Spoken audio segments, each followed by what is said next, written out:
In episode 1 of the Sideline Grind, I introduce you to my co-host Adam Weber. We share the premise of our podcast and why we created it. And lastly, we dive deep into Adam's athletic career, both playing and coaching. Hope you guys all enjoy. Let's ride.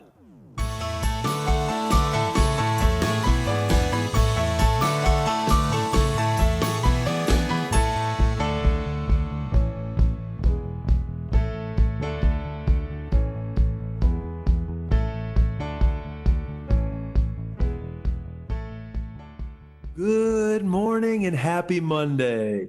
My name is Stephen Bills. Thanks for joining our podcast. I'm joined alongside my good buddy Adam Weber.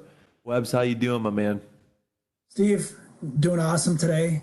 Can't wait to have some conversations with you, kind of check in, see how life's going. Yeah, my man. So first ever episode, gonna be a great journey. Just to give everybody a little background on what's going on, what we're going to be talking about, who we're going to be interviewing. The premise is around coaches. It doesn't matter if it's football, basketball, collegiate, professional, high school, does not matter. The point is to talk through where they've been, how they got to where they're at, where they caught their break, what got them into coaching in the first place. But before we do that, I just want to give an understanding and let everybody know who I am. We'll talk through Adam, who Adam is, just so you guys know where we've been and what our story is like. So my name's Stephen Bills. I'm from Farmington Hills, Michigan. I went to school at the University of Michigan. I went there to play football. Did not actually play. Tore both my ACLs in high school, so that never panned out. Went to Michigan, got into strength and conditioning as an intern a little bit, but never really enjoyed it, never really had any coaching experience other than, fifth grade YMCA when we didn't win any games, but that's besides the point. I do have a brother that coaches football in college at the University of Massachusetts Amherst. His name's John Bills. He's the tight end coach there. And that's kind of how I met Adam. We both live in Chicago. We've become really, really good friends. Our significant others have become best friends, so it kind of makes the hanging out and celebration of weekends go pretty nicely. So, Webbs, why don't you give a background of yourself, my man? Yeah, Steve. So from Shoreview, Minnesota, originally grew up here, went to Mounds View High School in Arden Hills. Played 4 years, football, basketball, baseball, kind of just an athlete in high school, and then was signed as my letter of intent to the University of Minnesota. Went there, played 4 years, started 4 years as the starting quarterback. Unfortunately, it wasn't the most successful 4 years of the program, but I sure had a great time doing it.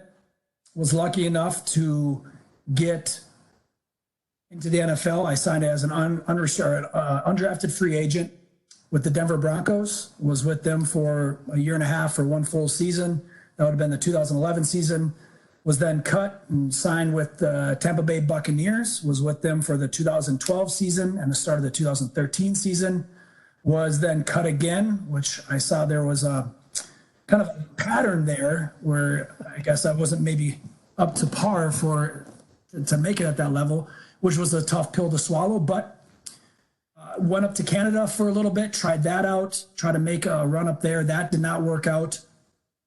And that's when I decided to get into coaching football. I coached for 3 years, 2 years as a graduate assistant at the University of Minnesota, my alma mater, then went to the UCLA and was an offensive analyst there for one season. And then we were unfortunately all kind of fired or let go. And then decided to get into the real world. And now I'm sitting here with you, Steve, being able to do these awesome podcasts and have fun.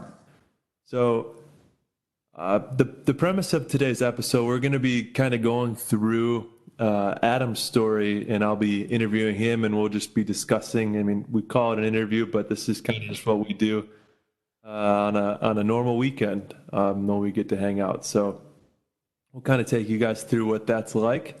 So, Webbs, you ready to get into your background and where it all started? Yeah, buddy, let's do it. Yeah. Okay, so you gave everybody a quick highlight. You were humble about it. 4 years of uh, varsity sports, and started as a freshman. So you're 13, 14 years old. I mean, I remember when I was 13, I was probably like 5'7", 5'8", 140 pounds. What were you looking like as a freshman? What about it made you be able to start as a 13, 14-year-old in high school? Well, Steve, I would be what they consider an early developer. I was pretty big. I was by the time I was a freshman, I was probably 6'1", 6 foot 6'1", 175, 180 pounds already. I'm the youngest of a family of three. My sister was an athlete, was a very good soccer player until she ended up, pursuing other things in high school. But she was actually a starter when she was a freshman on the varsity soccer team. So it runs in the family. Yeah, my brother was a very good athlete as well. My father kind of backtrack a little bit. Actually, my dad played collegiate football at the University of Minnesota, which we can get into later. But so come from a family of sports, from athletics. I grew up hanging out with my brother, who's 3 years older than I am, hanging out with his buddies. So I was always surrounded by, I guess, older guys. So I felt comfortable playing with older guys who are bigger, stronger than me. It wasn't a gigantic jump from 8th grade to 9th grade as it would be for, say, a quote unquote normal 8th grader. I was somewhat used to it, but it was still an eye-opening experience. The incumbent starter actually tore his ACL leading into the season playing baseball. So in the summertime, I was going to be on the varsity team and playing in some capacity, not particularly at the quarterback position. It just happened to kind of fall into my lap, and was able to win the job as a freshman and played with my brother. I was a freshman. He was a senior. He was a running back. So it was Wow. kind of cool dynamics being able to play sports with my older brother. It was fun for me, fun for my parents. It really helped me feel comfortable inside that huddle, knowing that I could look to my brother and see three other guys that I'd known since I was 3 years old, knowing that they got my back, they believe in me, and that that they kept on telling me, you're capable of doing this. You should be able to, you're in the right spot. So it was, after that first hit as a freshman, it was pretty easy, or not easy, but it was comfortable, I should say. I was concussed and everything was fine. I don't know. It was great. Yeah, well, it's true. After that first hit, it rocked me. It took my helmet sideways, but luckily, again, Because your helmet was too big. it was too big and I didn't strap it up high enough. I was one of those cool kids that I only strapped like one of them. Horrible idea. I don't know. I never understood the one strap, like leaving one strap open. It just doesn't make any sense to me. But I grew up sitting on the sideline with crutches all the time, so I guess it didn't matter. Well, no, I mean, think about that. I grew up idolizing Brett Favre, who was the single strap. So, how quickly you could get to the single strap was the goal. I never got there, but I always wanted to get to the single strap. Excuse me, Mr. and Mrs. Equipment Manager, do you have a one bar? I just want one bar across the middle. No, not the bar, not a kicking bar. I know, I understand, but I'm just taking it to the next level. Yeah. Adam, you're a quarterback, right? No, it's fine. It's fine. I won't get hit there. So, kind of I was similar from a basketball perspective. I played as a freshman, just probably like 6 or 7 games on the varsity team. And then my sophomore year, I was starting on varsity.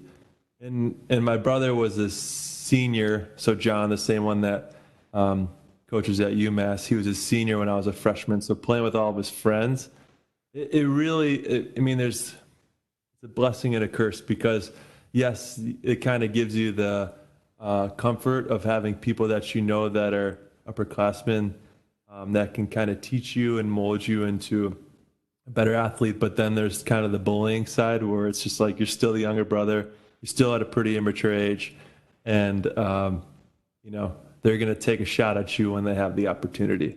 So did you ever have a story like that in practice or I I guess just in practice No, when they kind of took a shot at you? and not to, not to say anything different than say what Johnny Bills did, but my brother Dan, as soon as probably when I was 10 or so, I would go up to him like, hey, can I come hang out with you? Can I come hang out with your friends?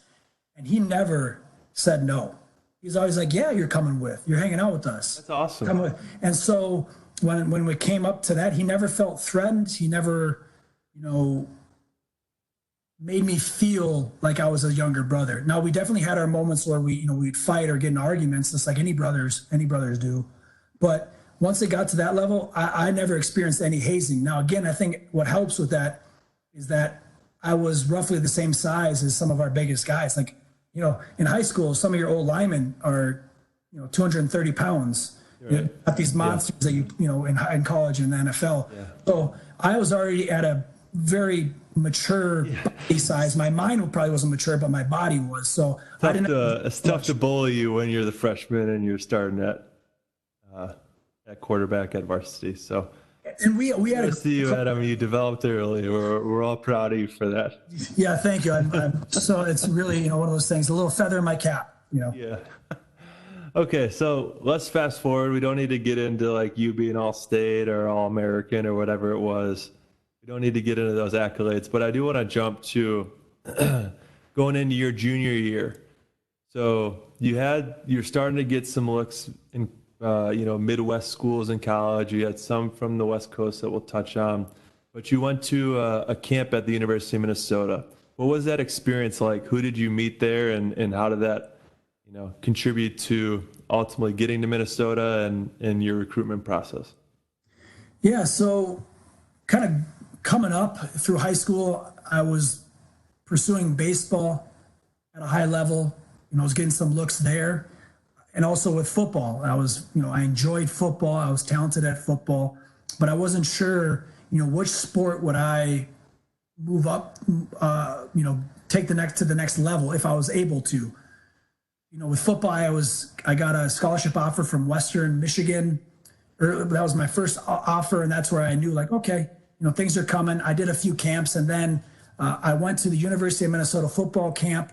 At that time, it was like a 2-day overnight football camp, and there I started throwing to a kid from Cold Spring, Minnesota, and he was really leading up to it, huh? Yeah, you like that? And he was lights out, and we connected really right away. I could see that anytime that, in those type of camps, everyone's fighting to get to the front of the line to take reps and all. It gets weird like that. And I'm sure people who listen to this can attest to that, these large camps can kind of get weird. Everyone's trying to get noticed. Luckily I was just out there trying to have fun. I was able to connect with this guy from Cold Spring, Minnesota, ended up being Eric Decker. And he was a junior going into his senior year. His only really look that he was getting was from St. John's, which is a Division III school in northern Minnesota, kind of near his hometown. Yeah, you see that kid just got, I think it was drafted. Offensive lineman that drafted there. Yeah, drafted. So Coach Gallardi, who was the all-time winningest coach in college football, they have an amazing football program up there. And so it would be no knock that you'd go there by any means, but it goes to show that a talent like Eric Decker, who went on to have an 8-10 year career in the NFL, almost got overlooked at the Division I level. Luckily, Glenn Mason saw Eric Decker at camp, saw his raw talent, and offered him a scholarship right there on the spot. And I think he committed the next day. Camp got done on Saturday. I read in the paper on Sunday that he committed. And then from that point on, I think I got offered as well, actually. Now I think about it. I got offered as well. Can you imagine being like Eric's parents, where it's like, wow, he's doing so good. Like, he's going to go to St. John's. He's just going to go to University of Minnesota camp just to, try to improve his game, become a better wide receiver. And then he's like, hey, Mom, so I just got offered by Minnesota. So I think I'm going to He comes from an athletic family. His sister was a track star at why am I blanking on the name? Columbia, I think it's New York, right? New York, yeah. So she was a stud, and so he kind of, whatever. We can get into that story a whole nother time too. But with him, I think Minnesota was lucky that he didn't go to any of these Nike camps. He didn't go down to He Iowa. probably wasn't invited for them. So it's like, what? Right. Well, at that time too, although, Rivals and all these recruiting websites were somewhat up and coming, they were definitely established, but not to the extent they are today, that he was overlooked. And luckily enough, Minnesota was able to see this kid come in, and then Glenn Mason, which can be kind of tricky, when you have an in-state kid doesn't have any other offers, to throw an offer at him can be a hit or miss thing. And that's the head coach, just so everybody's. Yeah, sorry, Glenn Mason was the head coach at the time. Yep, and so kudos and good eyes for Coach Mason to see that, and his staff, I should say, because it is a whole collective of his staff, that they decided to pull the trigger on him, and it ended up being a great investment for the University of Minnesota. So you mentioned that you were offered on the spot there. Just doing a little research. 14th ranked dual threat quarterback, Adam Weber. Now, I did try to look up your NCAA 2010 ranking in the video game before this, but I did not have any luck. I have the game back in Michigan on Xbox 360 that if I could have told my mom to look up your rating and have her understand it, it would have been incredible, but don't have it. So we'll have to rely on the Rivals ranking. What was that like? Did you think you should have been higher than that? I played in a wing tee offense in high school. So I wasn't dropping back. I wasn't doing anything, I guess, quote unquote, sexy at the quarterback position. I wasn't throwing the ball a bunch. There'd be games where, if I threw the ball 11 times, that was a good game. And more often than not, I'm handing the ball off, which was fine. I mean, it was an offense that worked really well for us in high school. It's a really strong high school offense. It just doesn't allow, say, a particular position like a quarterback to really showcase probably their talents. So the fact that I wasn't highly ranked, was it surprising? No, but did it bother me? Yes, it did bother me. And that was something where I didn't feel like I should be higher, but I wanted to be higher. I guess, just like in anything, when you're going to be involved with something, you want to pursue it and be recognized as being the best if you feel like you deserve that. Now, when I was at 14, I was glad I was being recognized, but did I want to be higher than that? Of course. Did I want to go to the Elite 11? Did I want all those accolades? Of course. Like I was really driven to be the best I could be. But at 14, I'll still take it. But it'd be funny. I guess I'd have to look back and see what those other 13 guys ahead of me did. Yeah, I mean, which brings me to my next point. I mean, why did you choose Minnesota? Like, clearly you showed them. I mean, if you're going to University of Minnesota football camp, you're not running a wing tee. You're not doing, different styles of offense that based it around the quarterback running a lot more than passing. But what made you want to go there? I mean, you had about 4 or 5 offers. Why did you choose Minnesota? So both my mom and dad went to the University of Minnesota. My dad was an athlete in football and in track. So growing up, ever since I can remember, I would be going to go for games on Saturdays. So there was that component to it. Also, I was very lucky that I didn't have helicopter parents. I didn't have parents, especially my father, who was with me through this whole recruiting process, never pushing me one way or the other. He said, we will drive to camps. We will go to universities and do whatever you want to do. But ultimately, this is your decision. So I was very fortunate in that sense that he was, he allowed me to make that decision. When it came down to is I was between Minnesota and Wisconsin. And I really liked the Wisconsin staff. And I really like Minnesota because of the history, the legacy, I'm from Minnesota. There's many things that I had to fight against. It really was, to me, it felt like a coin flip when it came down to it. But ultimately, I went on a campus tour just with my mom. And we were by the Kaufman Memorial Union on the campus. It was in the summertime, so campus is beautiful.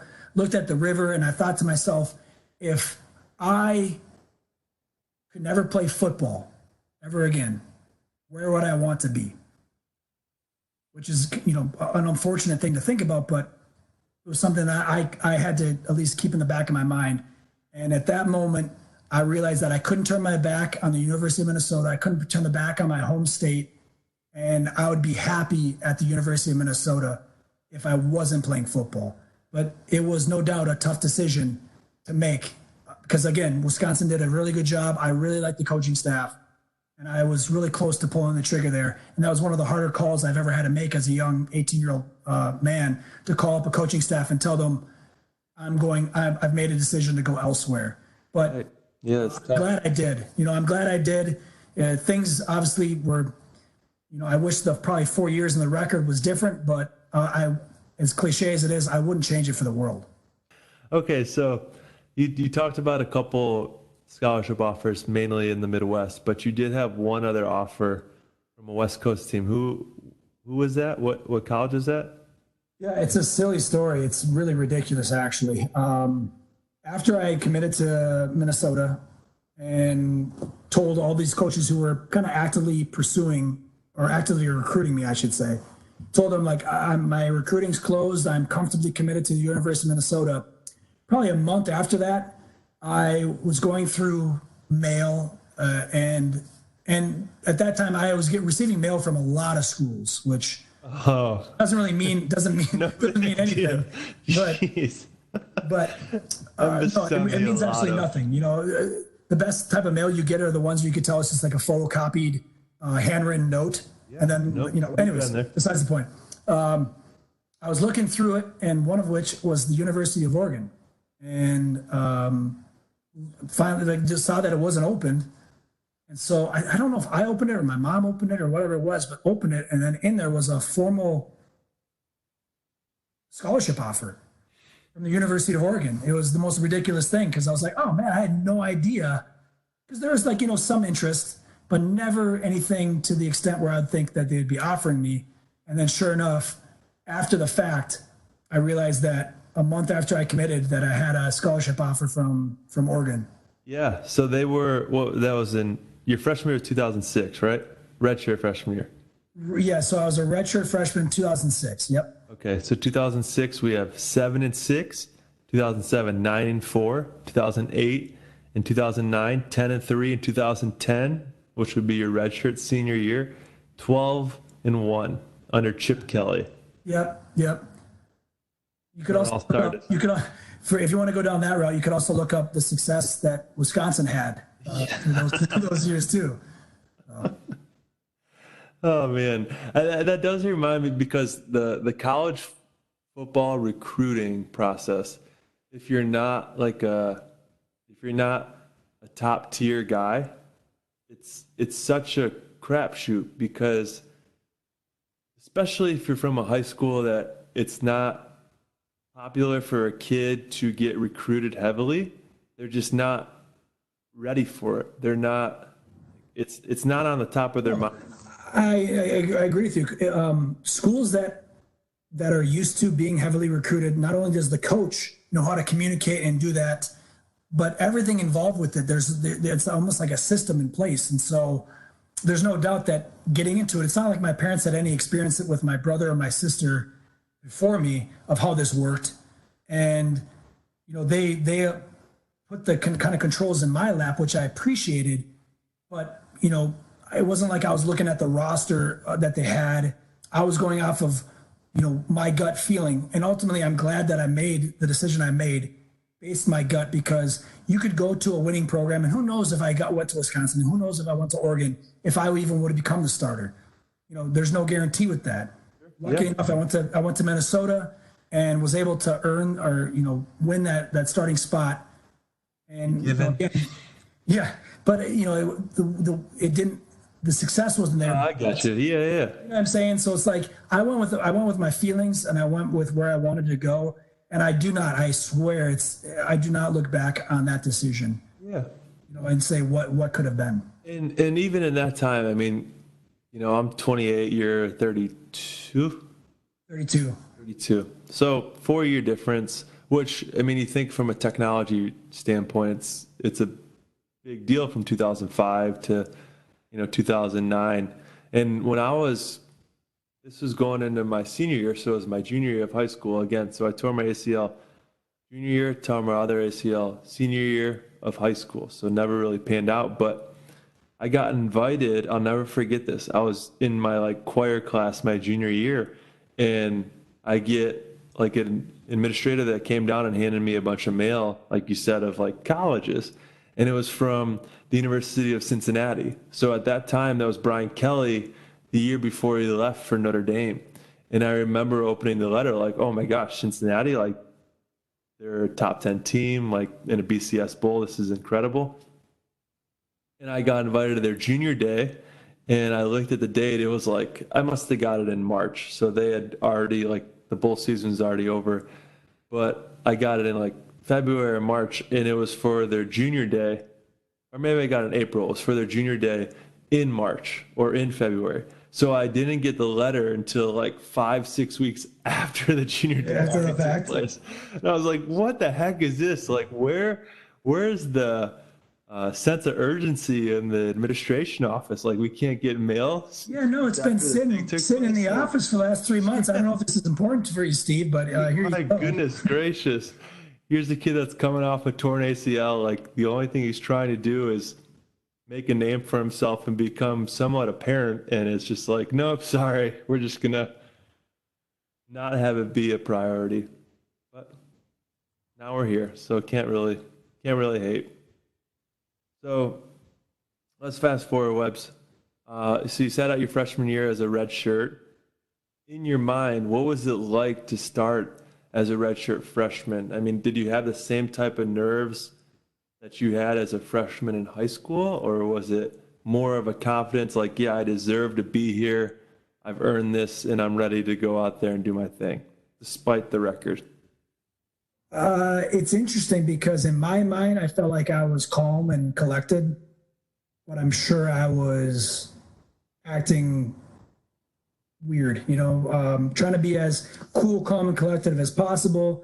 Especially being the quarterback, you can't walk into the huddle and act like the world's collapsing around you. But I remember it being surreal, but also knowing that I was very capable and ready to play and to lead the team and all those things that come with it. But it was very similar to my first game in high school, and I took a good lick. And I remember like shaking my head and be like, yikes, that was a lot harder than it felt like in 8th grade. Very similar to that when I got to my first game, because as a quarterback in college, you're not getting hit. You're not getting hit, or at least, they're protecting you. So until that very first game, it was my first legitimate hit for a year or whatever it was, since my last game in high school. Yeah. And that first hit was like, okay, these guys are built a little bit different than seniors in high school. And like realizing like this is a whole different ball game. And it was a gigantic step up. But luckily I redshirted that I needed that redshirt year. I was not ready out of high school like kids are nowadays. It's amazing how ready kids are nowadays. I was not. I needed a redshirt year. I did not mind redshirting. That redshirt year provided me so much knowledge and confidence to be ready for that moment. So when I actually took my first snap as a starting quarterback at Division I, that I was ready to do it. Now, I look back on that first year, my freshman year as a starting quarterback at the University of Minnesota, and I look at it, I go, I had no idea what I was doing out there. Well, yeah, you threw 19 interceptions. So it sounded like you. How many touchdown passes, though, Steve? Come on. You got that stat? No, I only picked the bad ones. Yeah, exactly. That's okay. And How that's many did you throw? I 24, I think. Really? Yeah. So, Well, but you did set the record. too many most. interceptions. Well, It was now broken, which is great. All records are set to be broken, at least in my opinion. So I'm happy that they are broken. But set the stage for everybody. Adam broke the record for most passing touchdowns and most passing yards as a Minnesota quarterback. And then it was broken this year. But, I mean, you got a good, 2010, about 10 years in the record book? Yeah, no, and again, 10 years. I was with him when it was broken. the records, although are fun to have, are not meant to be kept. If you're a true fan of the program and a true alumni, you don't. It's not a good thing if your records are never broken. That means your program's not going anywhere. So hopefully, Very, very humble of you. So, I mean that's the truth. I'm always been one that when records are broken, that means the program's in a better spot, and that's where you want it to be. nicely said. Yep, yep. So let's talk about that transition, getting into, the point of this podcast and I guess the nucleus of what we're trying to talk about. Biology term, no big deal. What was that process like jumping, from your redshirt freshman year to your freshman year to your sophomore year when your confidence level is probably so much higher after those 2 years? From a coaching standpoint, what did you, start to learn? What clicked where you just had such a different confidence going onto the field that you felt like you could dominate any defense? Well, it was a bit interesting. Our team had four different offensive coordinators in my 5 years. And I had four different quarterback coaches in my 5 years. So you could look at it as not a good thing or a curse of some sort, because how can you have any continuity? How can you develop, consistency when things are always changing? But in the long term, it served me well because I then have four different offenses that I know. I have four different quarterback coaches and offensive coordinators, their style, their terminology, how they lead a meeting, how they communicate, how they run a practice.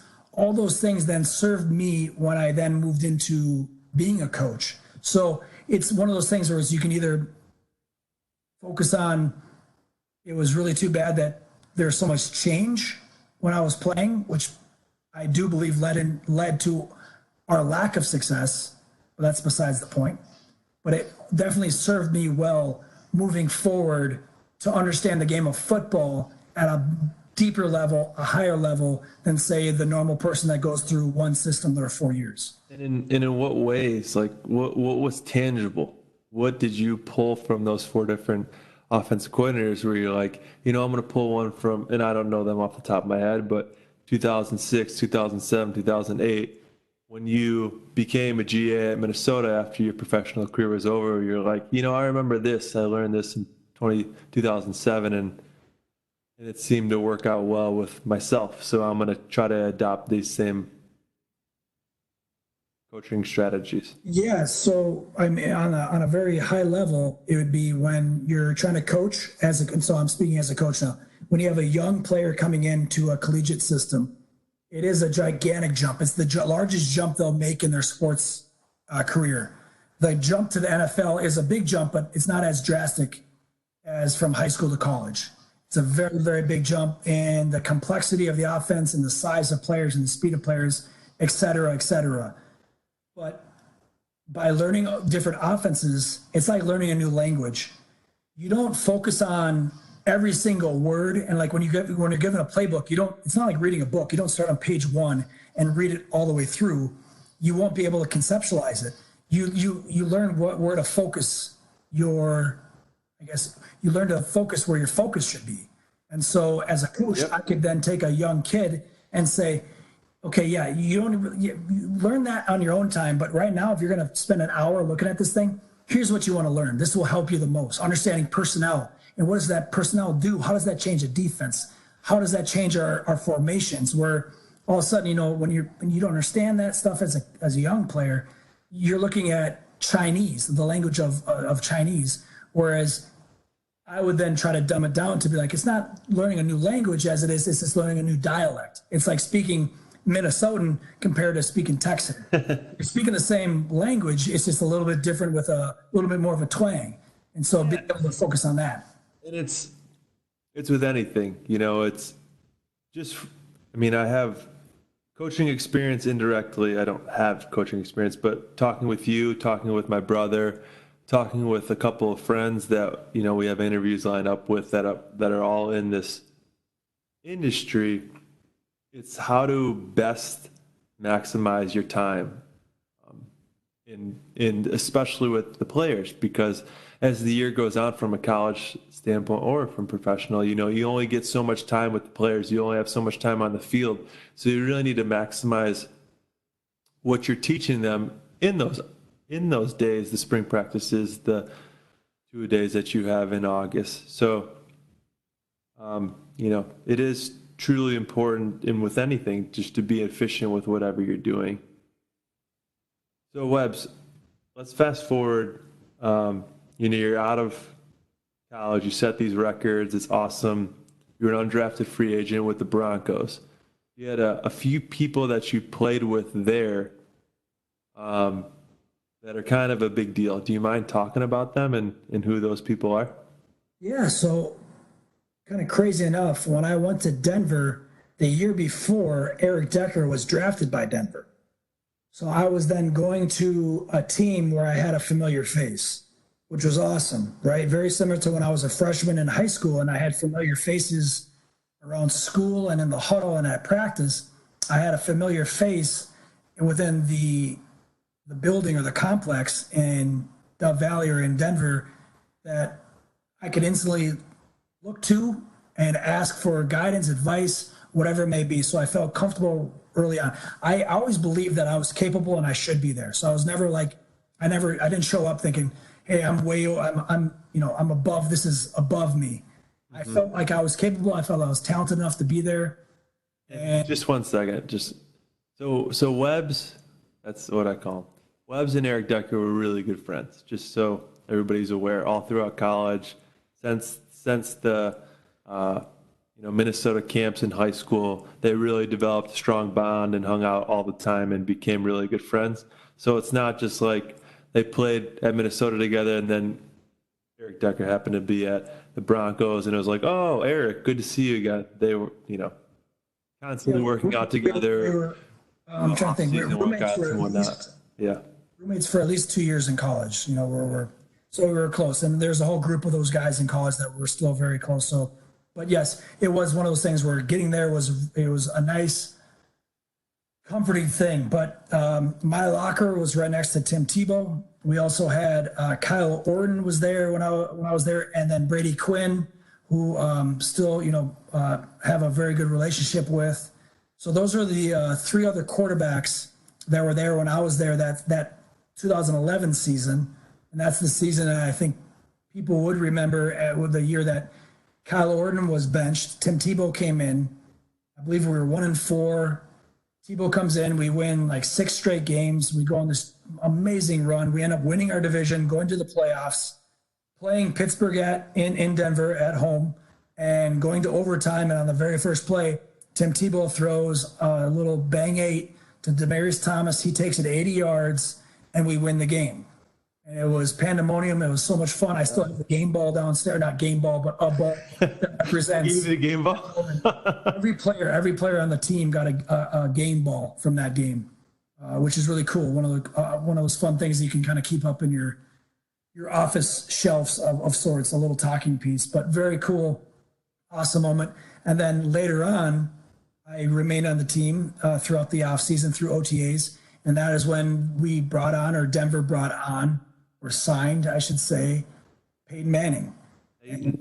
And so I was able to be around Peyton for, 5 months or so, all OTAs, and then for camp and stuff like that. I was cut at, the last cut of camp, which is, after the last preseason game, I was released. So that time that I spent with Peyton was unbelievable. It really was. It reaffirmed or reinvigorated my passion and my love for diving deep into the game.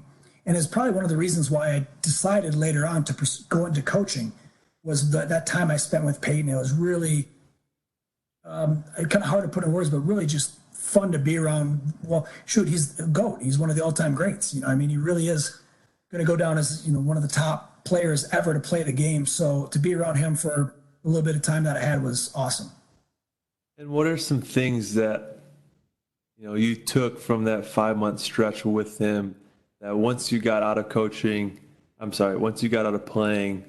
that you're like, wow, I remember Peyton used to attack film this way. Used to come into the building every day, and even in his 13th, 14th season as a pro and a all-pro player, he was still coming into the film room this way or team meetings this way, and kind of took what he pushed so much as a veteran or just a player in general to your quarterback room. Yeah, it was how simple, I guess it was a very simple thing. Is he attacked each day with 100% focus. And that's not to say he wouldn't have fun and joke around with the guys, which he was really good with. He was good at, that, all those things, but he was a true leader, a true quarterback. A quick story would be in team meetings, they kind of get a little bit monotonous. They get drawn out. They kind of get boring. It's very easy not to take notes or to, just worry about the next thing or whatever is next on your agenda. Peyton would sit front row, notebook open, taking notes with John Fox. John Fox, who was the head coach at the time, would be talking about, the schedule or whatever, some type of philosophy or whatever it may be.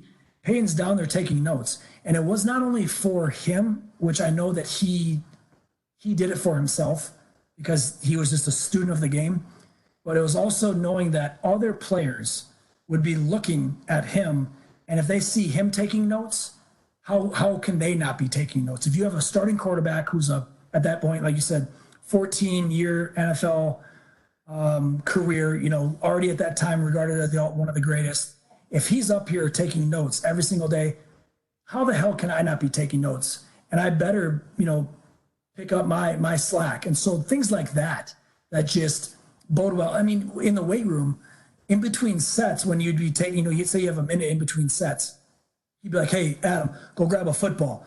I'll go run and grab a football. And he'd be like, okay, throw me bad snaps. We have like a minute in between like a set of whatever it may be, lat pull downs. And I'll just snap him bad snaps so he could just work on taking bats. So he's just incredibly dedicated to his craft, which was inspiring because it wasn't magical. There was no secret to it. It was just doing the little things. Yeah. Doing the little things all the time.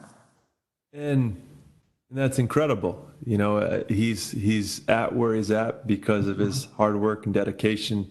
My question or follow-up question to that is, so let's change roles. You're no longer a player. You're no longer experiencing that from a firsthand standpoint of being his teammate, but you're a coach. So what could a potential coach do to kind of influence that type of behavior, influence that type of activity, not only out of their quarterback, but out of any player in the team, in any room? What are some things that they can do to push that type of mentality to a team? It's tough. It is tough because you were it's like nature versus nurture. I believe a lot of it is kind of nature. You're born that way. Now, can you pull it out of certain people? Sure. But if you are forcing let's just talk about quarterbacks because that's the position I know. If you're forcing quarterbacks to watch tape, to stay late, to do this, it's not good. It's not going to work well for you. It may work decent, but what are you supposed to do then? What's the quarterback you can coach do is supposed to do? So again, you have the little time you have is to show them what to do, give them tools to do that, give them an itinerary. Okay, when you're watching tape, here's what you should be looking at. Don't just give them a tape and be like, hey, watch it and then come back in. Say, hey, when you're watching third downs, I want you to look at this backside safety. He kind of gives away certain tendencies. I want you to write up some notes of what you see. It's like teaching in any type of capacity. How can you bring out the most of your students? And coaching's the same way. Learning what motivates a player, how you can stimulate that player, because not everyone's motivated like a Peyton Manning and I would put Peyton Manning up in those all-time ultra competitors with the Kobe's and the Michaels and things like that. Like just they're on a whole nother level. So to try to have a player and be like, hey, why aren't you more like Peyton is not doing the player any justice because that's asking too much. But can you find creative ways to make where they're at and help and kind of give them a carrot to do a little bit more? Yeah, for sure you can do that. And that's what it is. And there's no one simple answer. There's no one formula. It's how could you have, I guess, what do they call it?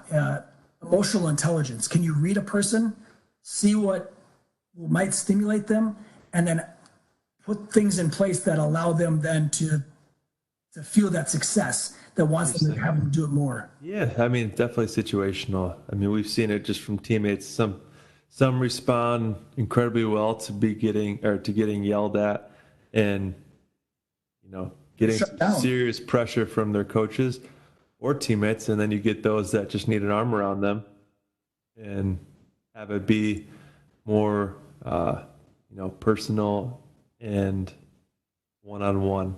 Yeah. It's interesting. Steve, I mean, again, as a coach, I wanted a player that would come to me and be like, hey, do you have an extra hour after practice to watch tape? Hey, coach, can you stay a little bit later after practice and help me work on this? Things like that. But you also have to let the player know, like, hey, I'm available for that if you want to, because they may be too shy to ask or whatever it may be. They may not have that killer mentality to come up to you and be like, no, coach, you need to do this for me. You have to let them know, like, hey, I'm here for you. If you want to watch more tape, if you want to work on more things, let me know, because I'm here for you. But there are certain guys who will be like, they don't care. They're going to go up to you and be like, hey, no, you're staying with me after practice and we're doing this until I figure it out. Right. And those guys are far and in between. Yeah, and a 19-year-old kid's not going to want to do that. I mean, they're going to, especially say I don't know, they don't have practice the next day, and that's their only day off. What are they going to want to do? They're going to want to study film, or they're going to want to take advantage of that. Interesting stuff, Webbs. We know you were that Class A player that always was watching film. No, I think that's what puts me in a position when I was a coach, because I felt both sides of it. I experienced both, so I felt, I can understand that you still want to be a college student and live a college life. You also want to be the best player you possibly can be. But I had one coach tell me one time, there's only 3 things that you can really focus on. Out of the 3 of them, you have your social life, you have your academics, and you have your sports. There's only 2 things you can focus on truly, at one time or throughout a moment. So it's like, where do you want it? Like, if you want it to be your academics and your sport, well, then you have to sacrifice your social life. If you want a social life, you have to sacrifice either your academics or your sport. Well, if you sacrifice your academics, you're not going to play your sport. So, they're all entangled. Yeah, but there's a balance. You can find a balance, and I probably had more of a social life than I probably would have recommended to players, but it was a different time back then, I guess. That's what people always say. Well, it was a different time. So, Webbs, I do want to ask, I mean, you talked about a little bit on your last response about how that gave you perspective as a coach. So what were some things that you learned, over 5 years as a player, that once you got, out of the pros and back in Minnesota as a GA, that you're like, I really need to approach this situation as such, because when I was a player, this is how I wanted to be coached, and this is how I responded, in the best way possible. Yeah, Steve, I would say, and I was very lucky as a GA, I was able to be down on the field and with the quarter, down there with the quarterbacks, down there, and that's when, crap is hitting the fan, and bullets are flying. I always kind of hated those analogies, but truly when it's live, and you're taking hits and you got to pull a guy off, and sometimes you have to read, like, where's he at? What's he need to know? Like, is he too wound up? Does he need to calm down? That's where I felt like my years of playing, I could read a player, or at least I believe I could read a player and know what they need. Hey, let's go sit on the bench. That series is done. Okay, what can we learn from it, right? And in college, you don't have tape, or you don't have pictures. You don't have the iPads or the Microsoft tablets that they have in the NFL, where you can really talk through it. A lot of times players want to stay up and like watch the defense and stuff. It's like, no, that's not our job right now. Let the defense go do what they're going to do. We're sitting down here. Let's taken what we learned from last series. What did they do? What formations did we use? What personnels did we use? How did they attack us? What happened? What decisions did we make? Okay, talk about that. If that play gets called again, if we get in that formation again, how may we want to look at it again? And then how quickly can you then flush that, calm him down, and then get ready for that next series? And I felt like that was something that I learned through my time to get comfortable doing or be able to read a quarterback in that situation. Interesting. Yeah, and I definitely think it depends, on the position. That's one thing for coaching quarterbacks and having one person to worry about. And as the podcast progresses, we'll have different position coaches on from a football perspective. For example, John, my brother, is a tight ends coach. We have some GAs coming up that are on the defensive side, the offensive line coaches at some D3 schools. So it'll be good to get some different perspectives on things. But I think the important thing is everything's sort of tied together in terms of coaching strategies about how to approach players. And it's interesting to get different perspectives from different coaches. Webbs, that's about all I have, brother. Do you have anything else you want to touch on from a coach's perspective, and any advice that you would want to sign off on from your years as a freshman quarterback in high school to playing with Peyton and then getting a couple years in coaching? No, not really. But I guess I'll leave this conversation with this little saying, and then maybe a couple points. Always prepare like you're you're in second place. As soon as you feel like you made it, you get comfortable, or a lot of times you'll get comfortable. I always feel like, even if you are the guy, you're the coach, or you're the starting position of whatever it may be, or in your role, you're the best you're doing, I always feel like you are the second or the third, or you're not there yet. You always have to prepare like you're number two. So that's something that I think is very, very important, that no matter where you are, I always take that number two mindset. And then also, when it comes to being a player and a coach, is always taking a learner's mentality. The worst thing you can say as a player or a coach is, "Oh, I got that. That makes sense to me. I don't need to kind of dive into that more." I always take a learner's mentality. I always take notes. I always dive in. I always ask questions. For people out there, if this podcast pops up for you, listen to the podcast. There might be one little thing you gain from it, or listen to other podcasts, or read other books. There's so much knowledge out there that even if you read a 300-page book and one page makes sense to you and it resonates, that one page can change your trajectory of what you do and how you coach for the rest of your life. So be very open to that stuff. Yeah, that's a great point. I mean, that kind of stems or comes back to how this podcast even came about. It's a couple of guys that do this type of stuff, maybe not strictly related to coaching, but a couple of guys that listen to different podcasts that have different thoughts and personalities that we hear, kind of mold your own. So, Webb's, been a pleasure, my man. One of many, hopefully. Yeah, Steve, babe, I always love talking with you. Whether we're recording this or not, we would have had this conversation anyway, so I love it. And I look forward to our future conversations and diving deep into other people. And hopefully we learn from them and our listeners can learn from them, and we all can grow together. Love it. Thanks, guys. Appreciate you. It's something I believe in. You light up the night, yeah. You light up the night. You got the sun in your eyes.